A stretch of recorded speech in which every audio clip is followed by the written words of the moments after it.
Walaikum assalam wa rahmatullahi wa barakatuh. Jazakallahu khaira. So I have had a chance to look at all the detail yet, but inshallah ta'ala we'll go through that and have a discussion as we go along. So first point that you raised was uh, about not using your credentials to quiet someone down, to silence someone. Uh, that is not a right attitude. That is not a right understanding. It has to be the credentials that would lead up to any discussion or debate if someone were to challenge someone.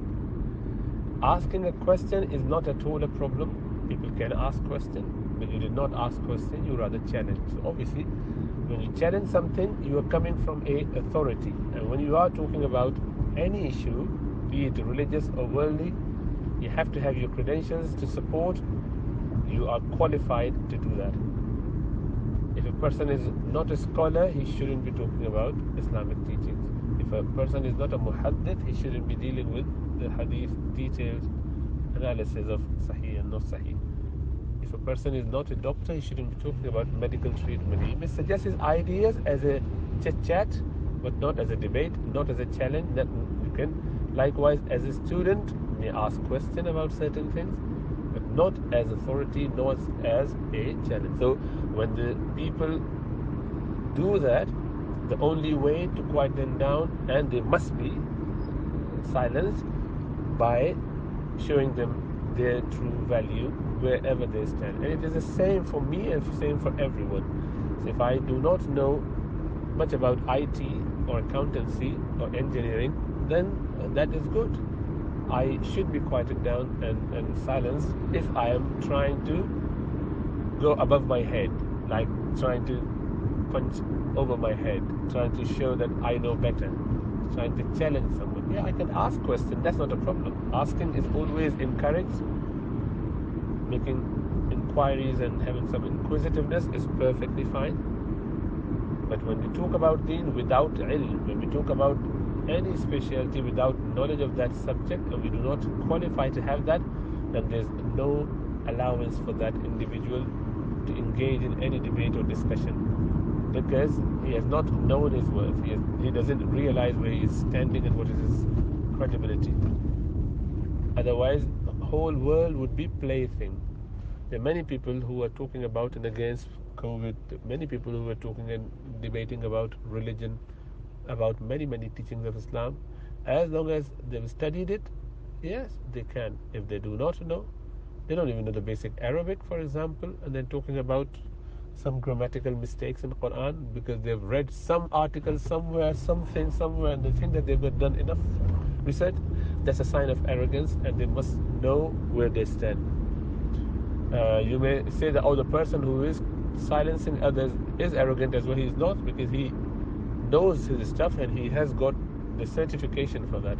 So as a IT person, for example, or accountant, you know your stuff, and someone who doesn't know, is not IT man, then he shouldn't be challenging you or raising his doubts. He may ask questions, that's perfectly acceptable, as I kept saying, but not to challenge. And when it is a matter of debate and arguments and challenge, then there's no way a qualified person in that field, like the IT expert, would and should entertain the other person at any deeper level of understanding or discussion.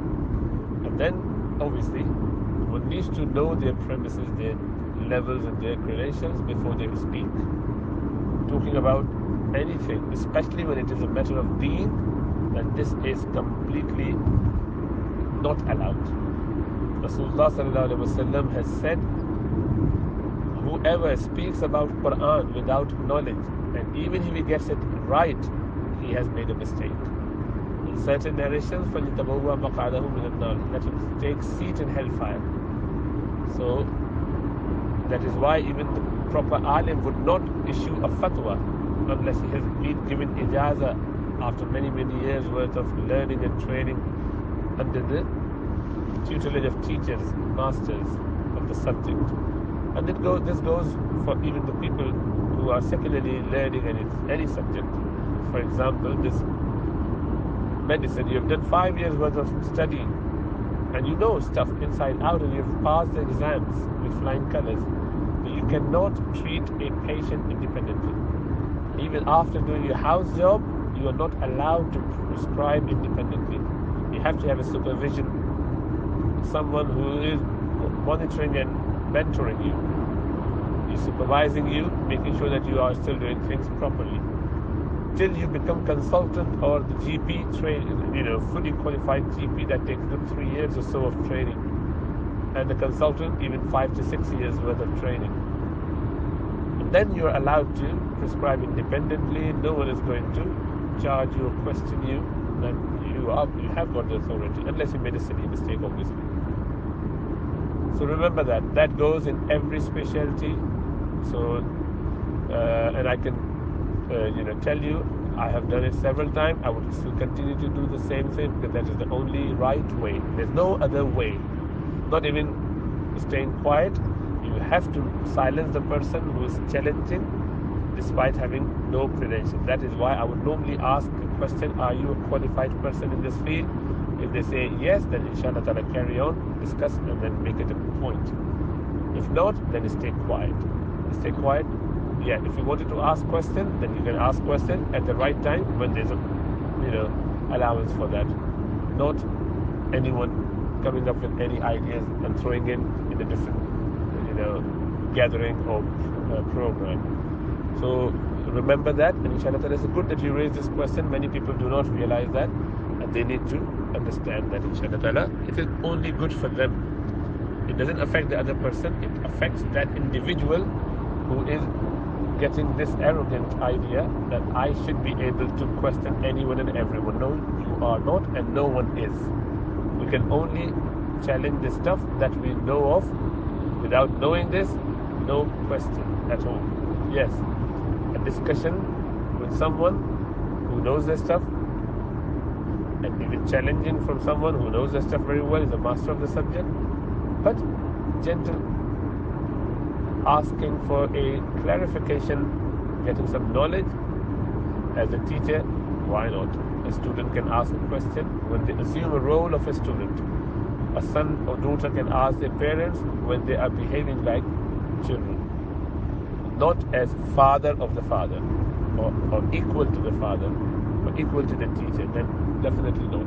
It would never be the case, and inshallah ta'ala it shouldn't be the case. Otherwise it would cause more chaos. And إذا وصل الأمر لغير أهله, as the hadith of Rasulullah sallallahu alaihi wasallam said, فانتظر الساعة. It is happening a lot in the secular arena, and that is why even the Muslims and the practicing Muslims got confused about it, and they think that they are entitled for any question. They are entitled, they've got the right to ask any question to anyone. That's not the case in Islamic teaching. No one should ask questions as in challenging them, but for learning, yes, but with the right attitude, with the right question at the right time, inshallah ta'ala. The intention should be fine as well, not to corner someone, not to show your knowledge, not to ask in order to make sure that I know better. No, all of those ulterior motives are wrong. It has to be only good, one pure intention of learning with sincerity, and Allah will help. May Allah give us tawfiq to understand this very important concept, which has been completely missed out by most practicing Muslims as well.